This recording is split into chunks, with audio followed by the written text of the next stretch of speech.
1. Once upon a time, I decided to give Tinder a try, though I was always skeptical about dating apps. My first 2 dates from Tinder were quite forgettable. However, it was the 3rd date that turned into a real-life horror story, something I never expected. I matched with a girl named Annette. She had brunette hair and seemed attractive in her photos, which were all of her alone, either in a large green backyard or beside a serene pond. There was something peaceful yet solitary about those images. We struck up a conversation, and soon she asked what my plans were for the night. When I mentioned I had none, she quickly suggested coming over to hang out. Since my room was in the basement of my parents' house, with its own separate entrance, it seemed convenient enough. We set a time, and she arrived right on the dot, punctuality that was impressive, yet a bit unnerving. As I opened the side basement door to let her in, I sensed something was off. Her short responses and odd laugh made the atmosphere tense. We sat on my bed, and I attempted small talk, asking about her drive. Instead of answering, she just laughed. A laugh that didn't fit the question, her eyes wide and fixed on me. It was more than just awkward, it was downright creepy. To break the uncomfortable silence, I turned on the TV, pretending to be engrossed in it. But Annette never once glanced at the screen. Her gaze was locked onto me, unblinking and intense. I felt an urge to end this bizarre meeting as soon as possible. Using the excuse of an early work shift the next day, I hinted that it was time for her to leave. She seemed reluctant, but I ushered her out and breathed a sigh of relief when she was gone. Minutes later, my phone buzzed with a text from Annette, asking if I really had to sleep so early, claiming she was enjoying our time. This was too much. I put my phone away, trying to forget the odd evening as I went upstairs for a snack. When I returned, I saw more texts from her, but I decided to block her number, hoping to put an end to this unsettling experience. However, the night took a more sinister turn. I woke up later, in the dead of night, a habit of mine as a light sleeper. Reaching for my phone to check the time, I found it missing from its usual spot. Concerned, I searched around, eventually locating it in the laundry room, on top of the washing machine. This was strange because I hadn't done any laundry, nor had I even entered the room that night. My phone was buzzing with new messages, but not from Annette. They were from an unknown number. My heart raced as I opened them to find pictures of me sleeping. The accompanying texts read, "Nice, good job blocking me, and lock your door next time." Fear gripped me. In my haste to get Annette out, I had forgotten to lock the basement door. I had this eerie feeling that I wasn't alone. It was as if someone was still there, possibly hiding in the darkest corner of the room. I didn't dare to investigate. Instead, I rushed upstairs, woke my parents, and called the police. The officers arrived and searched the house, but found no one. The investigation revealed the girl wasn't Annette, but someone named Silvana. She was arrested for breaking and entering and stalking. It turned out that she had sneaked back into my room after leaving, a thought that sent shivers down my spine. I obtained a restraining order against her, ensuring she could never come near me again. This terrifying experience taught me a valuable lesson about the dangers of meeting strangers from online apps and the importance of being cautious and vigilant.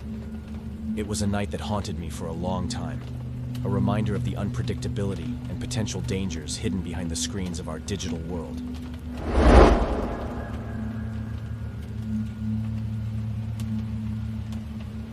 Two, my adventures on dating apps were a series of hit and miss. But one experience on Hot or Not stands out as the most unnerving and unforgettable.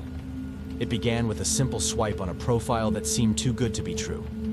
I matched with Julia, a girl with bright blonde hair and an infectious smile. Our conversation flowed effortlessly, and soon we moved it over to Snapchat. My initial excitement was tinged with suspicion when I noticed her low Snapchat score, which hinted that her account was new. To ease my doubts, I asked her to send a selfie. Surprisingly, she complied, and her face matched the profile pictures. I even requested a specific gesture, a peace sign, to confirm further, and she obliged. Emboldened by these exchanges, we made plans to meet at her house. Before setting off, I double-checked her address against her Snap Map location, and everything lined up. I drove to her house, filled with a mix of anticipation and nerves. But upon arrival, I was greeted not by Julia, but by an eerie silence. The house, numbered 22, appeared deserted, with unkempt grass and no sign of life. Confused, I tried to contact Julia through Snapchat, but there was no response. As I stood there, perplexed, a voice called out from across the street. An older woman, looking concerned, informed me that the house was unoccupied. The realization that I had been deceived hit me hard. I later learned from my friend Darren that Julia's pictures were actually those of a girl named Lisa, who had tragically passed away 2 years prior. This revelation sent chills down my spine. My friends in our group chat confirmed Darren's claim, recognizing Lisa immediately. The snaps I received, the girl's face smiling and making peace signs, were of someone who was no longer alive. The haunting question remained: why was I led to that empty, abandoned house? And who was behind the profile using Lisa's images? It felt like a cruel joke, or something far more sinister. A ghostly encounter orchestrated by an unknown individual for reasons I couldn't fathom. The incident left a lasting impression on me. It was a reminder of the unpredictable and sometimes dark nature of the online world. The face behind a profile could be a mask, hiding either a harmless prankster or something more troubling. From then on, I approached online interactions with a heightened sense of caution, aware that not every match is what it seems, and some mysteries are better left unsolved.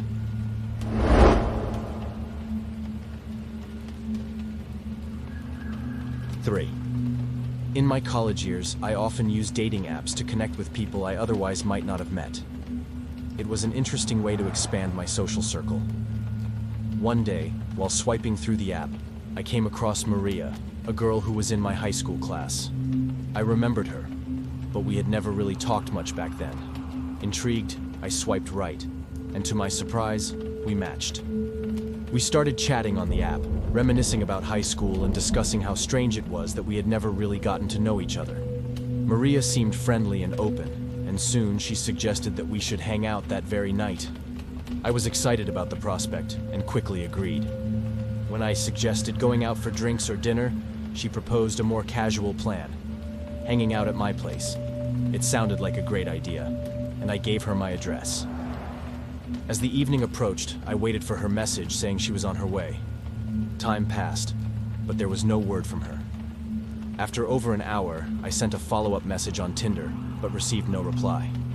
Confused, I checked her Instagram and Snapchat stories. There she was, apparently spending time with a friend. It didn't make sense. Was she ignoring me? I reached out to her on Instagram, asking if she was still planning to come over. She opened the message and responded with confusion. She had no idea what I was talking about. I mentioned our conversation on the dating app, and she immediately informed me that she didn't use that app and that the profile must be fake. She asked me to send her the profile, and upon seeing it, she confirmed that someone was impersonating her. This realization was alarming. Not only had I been deceived, but now someone potentially dangerous had my home address and knew my parents weren't around. I ensured all the doors were locked and tried to shake off the uneasy feeling creeping over me.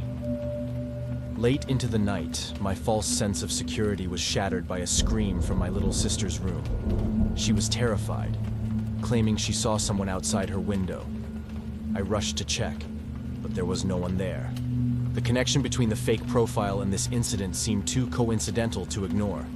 I attempted to contact my parents, but to no avail. My sister was too scared to sleep alone, so she stayed in my room. We tried to settle down, but then we heard a noise. Someone was trying to get into the house. My heart pounding, I quickly dialed 911 and whispered our situation to the operator. The intruder was at my door, trying to force it open. The terror in my sister's eyes as the doorknob rattled will stay with me forever. The man outside began to bang on the door, his voice menacing as he taunted us. We hid in the closet, holding each other, trying to stay silent. The banging stopped suddenly when the man heard my sister's cry about the police arriving. We stayed hidden until the police confirmed it was safe to come out. They inspected the house and found the intruder had entered through a window in my parents' bedroom. The rest of the night was spent at a friend's house, far away from the fear and uncertainty that had invaded our home. This experience was a harsh lesson in the dangers of trusting online profiles. It made me realize how vulnerable we can become when we share personal information with strangers on the internet. From that night on, I approached online interactions with much more caution, always mindful of the potential risks lurking behind seemingly innocent conversations.